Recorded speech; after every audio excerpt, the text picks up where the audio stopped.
صبح یک روز برفی و بچه‌ها که دارن برن مدرسه تو این هوایی که کاملا زمینا یخ زده و برف قشنگی دیروز اومد.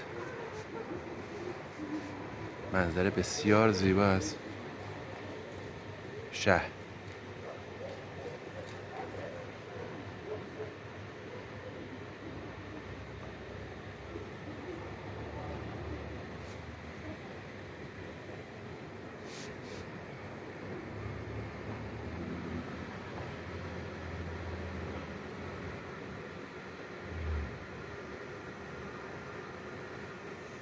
این خیابون کلا یخ زده.